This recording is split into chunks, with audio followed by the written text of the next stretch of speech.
Es que me parece súper complicado y sobre todo esto como que me llamó la atención por dos cosas. Lo primero porque el otro día estaba viendo a Ainara Álvarez y ella decía, yo soy madre de un Un niño neno. y a mí el mayor miedo que tengo como feminista y como persona que da la cara y que yo tengo una imagen pública en contra de cualquier tipo de violencia, cualquier tipo de tal, que de repente mi hijo sea, o sea, que a mí me llamen del colegio y me digan que mi hijo es un agresor. Y esto realmente viene porque yo el otro día vi una serie que es de Leticia Dolera que va respecto a esto, como que es en un colegio que son tres niños y una niña. Y los niños abusan de la niña. Pero claro, están como en la edad de los 13, 14 años. Entonces, judicialmente, solo tiene responsabilidad el de 14 años.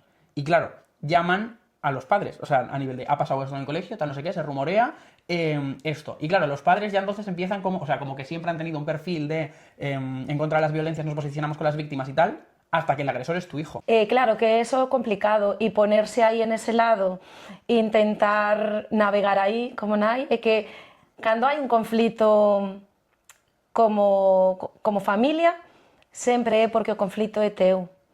Entón, como non achegarlle, eu quero decir, si para ti un valor importante é eso, e o activismo, o feminismo, e de repente o teu fillo está sendo, pois eso, acusado de algo así, ou nun proceso, como te sitúas tú? Porque aí está un dos teus valores, que probablemente te culpas porque non conseguiches trasladalos, pero que o mellor tes que deixar de miralo dende a túa mirada de nai e de pai, ofendidos, e miralo dende a mirada do neno.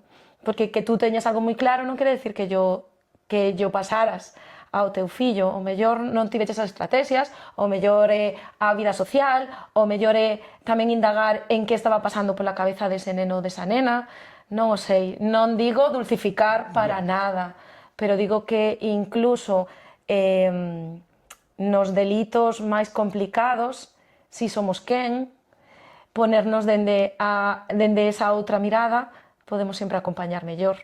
Non digo que o dulcifiquemos, pero sí que o mellor o podemos acompañar de outra maneira.